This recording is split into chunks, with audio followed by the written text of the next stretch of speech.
જય શ્રી કૃષ્ણ પ્રિય દર્શક મિત્રો, મારી આ યુટ્યુબ ચેનલ શ્રી હરિભક્તિ રસમાં તમારા બધાનું હાર્દિક સ્વાગત છે. આજના વિડીયોમાં આપણે શ્રી નરસિંહ ભગવાનની જયંતી વિશે શ્રવણ કરીશું. નરસિંહ ભગવાનની જયંતી કયા દિવસે ઉજવવાની છે, મુહૂર્ત કયું છે અને તેમની પૂજા વિધિ કેવી રીતે કરવાની, આ દિવસે શું કરવું જોઈએ, શું ન કરવું જોઈએ, તેના વિશે આપણે શ્રવણ કરીશું. તો વિડીયો અંત સુધી શ્રવણ કરતા રહેજો. વિડીયો પસંદ પડે તો વિડીયોને લાઈક કરી બીજા લોકો સુધી વિડીયોનો પ્રચાર કરજો, જેથી બીજા લોકો પણ શ્રવણ કરી શકે, જાણકારી મેળવી શકે. ભગવાન નરસિંહા ભગવાન વિષ્ણુના ચોથા અવતાર માનવામાં આવે છે, જે ભક્તના રક્ષણ માટે અર્ધ સિંહ અને અર્ધ માનવ સ્વરૂપે ધરતી પર પ્રગટ થયા હતા. જ્યારે અધર્મ અને અહંકાર શિખરે પહોંચે છે, ત્યારે ભગવાન જાતે ધરતી પર અવતાર લઈને ભક્તને બચાવે છે. નરસિંહ ભગવાન એ માત્ર એક અવતાર નથી, તે ભક્તિ, ધૈર્ય અને રક્ષણનું પ્રતીક છે. શ્રી નરસિંહ જયંતી એ વૈશાખ માસની શુક્લ પક્ષની ચતુર્દશી તિથિએ ઉજવવામાં આવે છે, જે દિવસે તેમણે હિરણ્યકશ્યપનો નાશ કરીને ભક્ત પ્રહલાદની રક્ષા કરી હતી. શ્રી નરસિંહ જયંતીના દિવસે વિશ્વભરમાં ભક્તો ઉપવાસ રાખે છે, પૂજા કરે છે અને નરસિંહ કવચનો પાઠ કરે છે. શ્રી નરસિંહ જયંતી એ માત્ર ઉજવણી નથી, તે આસ્થા, ભક્તિ અને આત્મવિશ્વાસનો ઉત્સવ છે. આ દિવસે ભગવાને એવો સંદેશ આપ્યો હતો કે જો ભક્ત ખરો હોય તો ભગવાન અવશ્ય રક્ષા માટે આવે છે.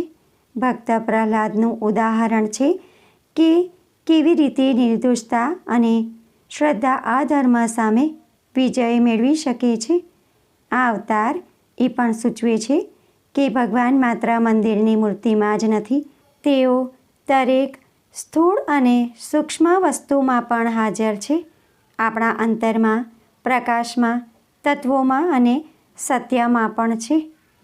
નરસિંહ દેવનું સ્વરૂપ ભયજનક પણ ભક્તિપૂર્ણ છે. તેમનું શિર એટલે કે માથું સિંહનું છે, મોટું મોઢું, ભયંકર આંખો, ગર્જના કરતા નખો. તેમનું શરીર માનવ જેવું છે, સુંદર, મજબૂત અને દિવ્ય છે. હાથોમાં લોહીથી ભીંજાયેલ હિરણ્યકશ્યપ પણ હૃદયમાં પોતાના ભક્ત માટે અનંત પ્રેમ. તેઓને ઉગ્ર નરસિંહ, લક્ષ્મી નરસિંહ, ભક્ત વત્સલ જેવા નામોથી પણ ઓળખવામાં આવે છે. તેઓ ભયનો નાશ કરે છે, ભક્તને આશીર્વાદ આપે છે અને ધર્મનું પાલન કરે છે. ભગવાન વિષ્ણુના દશા અવતારમાંના ચોથા અવતાર ભગવાન નરસિંહાની જન્મજયંતી કયા દિવસે ઉજવવાની છે, મુહૂર્ત કયું છે, પૂજા વિધિ કેવી રીતે કરવી અને કથા શું છે, એ બધું જ આપણે વિસ્તારથી જાણીશું.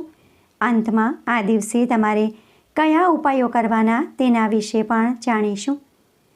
ભગવાન નરસિંહાની જન્મજયંતી વૈશાખ મહિનાના શુક્લ પક્ષની ચતુર્દશી તિથિએ આવે છે. વર્ષ 2026માં વૈશાખ માસના શુક્લ પક્ષમાં આવતી ચતુર્દશી તિથિ 29 એપ્રિલ 2026 અને બુધવારના રોજ સાંજે 7:51 પર શરૂ થશે તથા 30 એપ્રિલ 2026 અને ગુરુવારના રોજ રાત્રે 9:12 પર સમાપ્ત થશે. ઉદયતિથિ અનુસાર નરસિંહા જયંતીનો તહેવાર 30 એપ્રિલ 2026 અને ગુરુવારના રોજ ઉજવવામાં આવશે. નરસિંહા જયંતીના તહેવારના દિવસે સંકલ્પ લેવાનો શુભ મુહૂર્ત સવારે 11:28 શરૂ થઈ સવારે 2:03 સુધીનો રહેશે. નરસિંહા ભગવાન સાંજના સમયે પ્રગટ થયા હતા, સ્તંભમાંથી પ્રગટ થયા હતા તેથી તેમની પૂજા સાંજના સમયે કરવામાં આવે છે. નરસિંહ ભગવાનની પૂજા કરવાનો શુભ મુહૂર્ત સાંજે 4:38 શરૂ થઈ સાંજે 7:13 સુધીનો રહેશે. આ સમયગાળા દરમિયાન તમારે પૂજા કરી લેવી. નરસિંહ જયંતીના વ્રતના પારણા બીજે દિવસે એટલે કે 1 મેના દિવસે કરવામાં આવશે. આ દિવસે પારણ કરવાનું શુભ મુહૂર્ત સવારે 6:11 શરૂ થશે. હવે આપણે ભગવાન નરસિંહની પૂજા કેવી રીતે કરવી તેની વિધિ વિશે જાણીશું. વ્રત કરનાર વ્યક્તિએ બ્રહ્મ મુહૂર્તમાં ઉઠી જવું અને સ્નાનાદિ કાર્ય પતાવી સ્વચ્છ કપડાં પહેરવા. ત્યારબાદ સૂર્યદેવને અર્ઘ્ય આપવું. ત્યાર પછી તમારા આખા ઘર અને પૂજા ઘરને સ્વચ્છ કરવું અને ગંગાજળ છાંટીને પવિત્ર કરવું. તમારા ઘરના આંગણાને પણ સ્વચ્છ કરી રંગોળી પૂરવી. ત્યારબાદ તમારા પૂજા ઘરમાં એક બાજટ પર લાલ રંગનું કપડું પાથરીને તેના પર ભગવાન નરસિંહની મૂર્તિ અથવા ફોટાની સ્થાપના કરવી.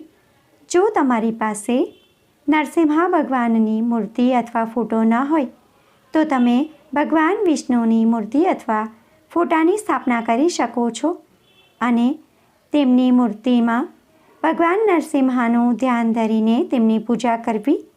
સર્વપ્રથમ ભગવાનને ગંગાજળથી અભિષેક કરવો. ત્યારબાદ પંચામૃતથી સ્નાન કરાવવું. ત્યારબાદ ફરીથી શુદ્ધ જળથી સ્નાન કરાવવું. ત્યારબાદ ભગવાનને પીળા ચંદનથી તિલક કરવું. અક્ષત, અબીર, ગુલાલ, સિંદૂર અને અષ્ટગંધથી પૂજા કરવી. ત્યારબાદ ધૂપ કરી દીવો પ્રગટાવવો અને નરસિંહ ભગવાનની આરતી કરવી. જો તમને નરસિંહ ભગવાનની આરતી ન આવડતી હોય તો ચેનલ શ્રી હરિભક્તિ રસ પર નરસિંહ ભગવાનની આરતી આપેલી છે, તો તે પણ તમે શ્રવણ કરી શકો છો. હું વિડીયોના અંતમાં નરસિંહ ભગવાનની આરતી આપી દઈશ. એના પર ક્લિક કરી અને તમે આરતી શ્રવણ કરી શકો છો. ત્યારબાદ તમારે નરસિંહ ભગવાનના મંત્રનો જપ કરવો. પૂજા કરતા સમયે પણ નરસિંહ ભગવાનનો મંત્ર જાપ કરવો અને ભોગમાં તમારે મીઠાઈ, નાળિયેર અને ફળોનો પ્રસાદ ધરાવવો. ત્યારબાદ થાળ ગાવો. ભગવાન નરસિંહની પૂજા કરતી વખતે તમારે આ મંત્રોનો જપ કરવો. પ્રથમ મંત્ર છે ઓમ ઉગ્રમ વીરમ મહાવિષ્ણુમ જ્વલંતમ સર્વતોમુખમ નૃસિંહમ ભીષણમ ભદ્રમ મૃત્યુમ નમામ્યહમ. દ્વિતીય ગાયત્રી મંત્ર ઓમ ઉગ્ર નૃસિંહાય વિદ્મહે વજ્રનખાય ધીમહિ તન્નો નૃસિંહ પ્રચોદયાત. નરસિંહ ભગવાનનો બીજ મંત્ર છે ઓમ શ્રી લક્ષ્મી નૃસિંહાય નમઃ. આ બધા મંત્રોમાંથી તમે કોઈ પણ એક મંત્રનો જપ કરી શકો છો. પૂજા પતે ત્યારબાદ તમારે કથા ખાસ શ્રવણ કરવાની. વ્રત કરીએ અને કથા શ્રવણ ન કરીએ તો પૂર્ણ ફળ મળતું નથી. તેથી નૃસિંહ ભગવાનની કથા ખાસ શ્રવણ કરવી જોઈએ. ત્યારબાદ તમારે પ્રસાદ ગ્રહણ કરવો અને આડોશ પડોશમાં પ્રસાદ વહેંચવો.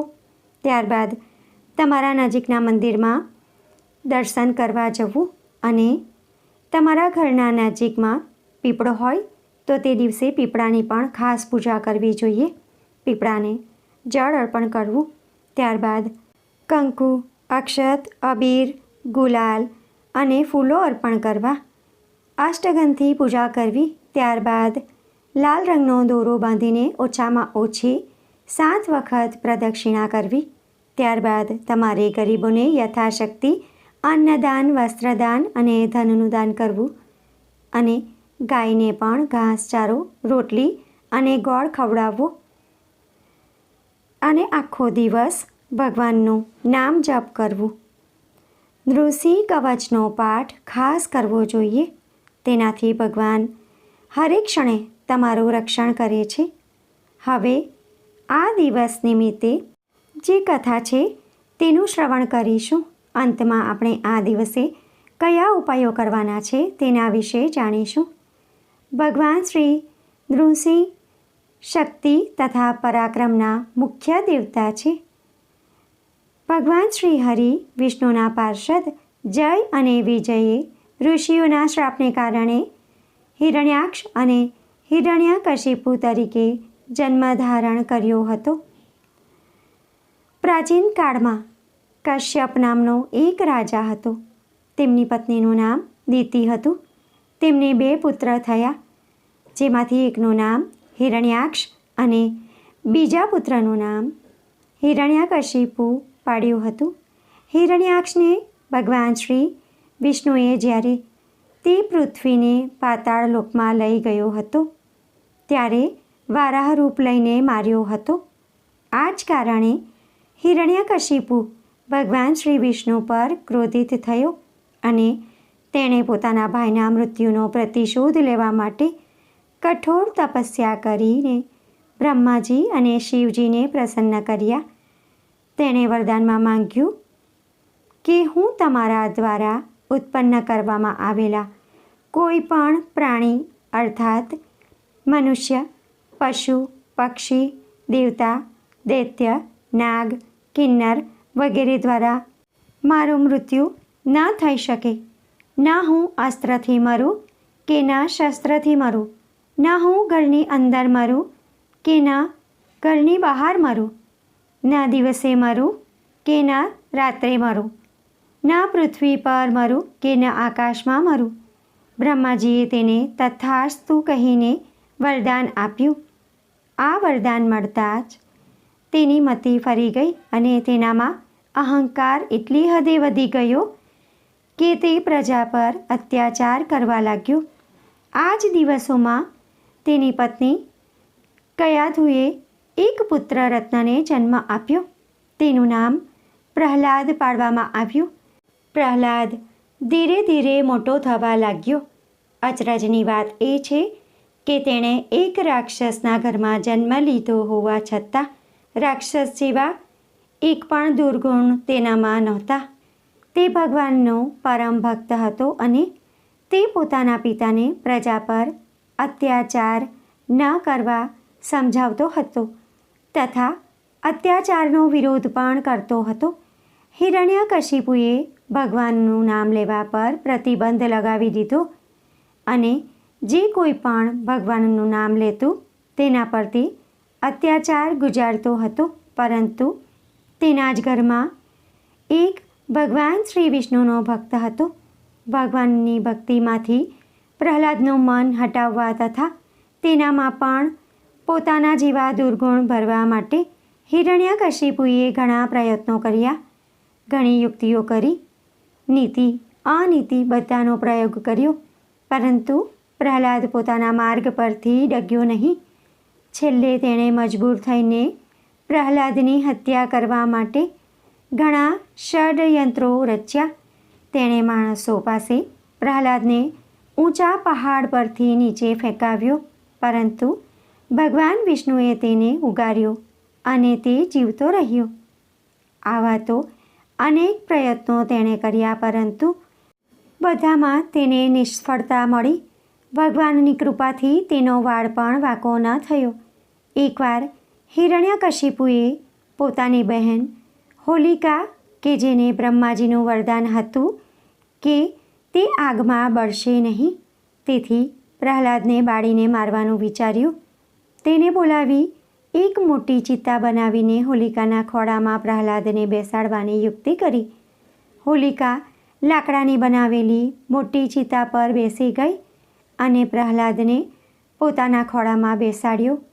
આ ચિતાને આગ લગાવવામાં આવી. આ આગમાં હોલિકા બળીને રાખ થઈ ગઈ અને પ્રહલાદનો વાળ પણ વાંકો ન થયો. જ્યારે હિરણ્યકશિપુ ક્રોધે ભરાયો અને મ્યાનમાંથી તલવાર ખેંચીને પ્રહલાદને પૂછ્યું, દેખાડ, તારો ભગવાન ક્યાં છે? પ્રહલાદ વિનમ્ર ભાવથી કહે છે કે પિતાશ્રી, ભગવાન તો સર્વત્ર છે. શું તારા ભગવાન આ સ્તંભ એટલે કે થાંભલામાં પણ છે?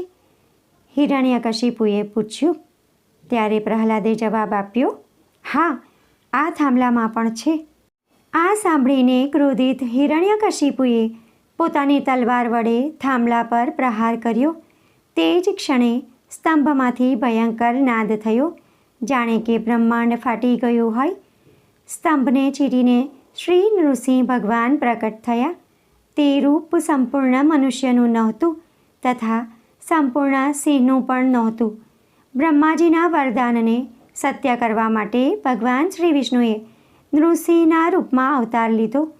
ભગવાન નૃસિંહ હિરણ્યકશિપુને પકડીને દ્વાર પર લઈ ગયા અને તેને પોતાની જાંઘો પર રાખીને કહ્યું, હે અસુર, જો હું મનુષ્ય નથી કે પશુ પણ નથી. ન તો તું ઘરની અંદર છે કે ન તો ઘરની બહાર છે. તું પૃથ્વી પર નથી કે આકાશમાં પણ નથી. સૂર્યાસ્ત થઈ ગયો છે પરંતુ રાત્રિ શરૂ નથી થઈ, તેથી દિવસ નથી અને રાત પણ નથી. આટલું કહીને ભગવાન નૃસિંહે તેની છાતી પોતાના નખ વડે ચીરીને તેનો વધ કર્યો. આમ તેમણે પ્રહલાદને સંકટમાંથી ઉગાર્યો. પ્રહલાદની પ્રાર્થના પર ભગવાન નૃસિંહે તેને મોક્ષ પ્રદાન કર્યું તથા પ્રહલાદની સેવા ભક્તિથી પ્રસન્ન થઈને વરદાન આપ્યું કે આજના દિવસે જે લોકો પણ મારું વ્રત કરશે તે લોકો પાપમાંથી મુક્ત થઈને મારા પરમધામને પ્રાપ્ત કરશે. તો ભક્તો, આ હતી ભગવાન નૃસિંહ અને પ્રહલાદ મહારાજની કથા. હવે આપણે આ દિવસે જે ઉપાયો કરવાના છે તેના વિશે શ્રવણ કરીશું. એવું માનવામાં આવે છે કે જ્યારે કોઈને ખરાબ નજર લાગે છે ત્યારે ઘરમાં અનેક પ્રકારની સમસ્યાઓ ઊભી થવા લાગે છે. આખા ઘરમાં નકારાત્મક ઉર્જાનો પ્રવાહ શરૂ થઈ જાય છે. ઘરમાં ક્લેશ વધે છે. પરિવારના કોઈક સભ્યને સતત બીમારી રહે છે. વાસ્તુ અને જ્યોતિષશાસ્ત્રમાં ઘરને ખરાબ નજરથી બચાવવા માટે અનેક પ્રકારના ઉપાય બતાવવામાં આવ્યા છે. તો હવે આપણે ઉપાયો જાણી લઈએ. આપણે શ્રવણ કર્યું કે આ બધી મુસીબતો ઘરમાં આવી રહી હોય, કોઈ સતત લાંબા સમયથી બીમાર રહેતું હોય અથવા નાના નાના કલેશ થતા હોય, નકારાત્મક ઉર્જાનો પ્રવાહ થઈ રહ્યો હોય, તો સમજવું કે ઘરમાં કોઈ જાદુ ટોના કરી ચૂક્યું છે. ઘરમાં કોઈની ખરાબ નજર લાગી છે. આ બધાથી છુટકારો મેળવવા માટે અને ફરી પાછી ઘરમાં ક્યારેય ખરાબ નજર નહીં લાગે તે માટે આપણે ઉપાય કરીશું.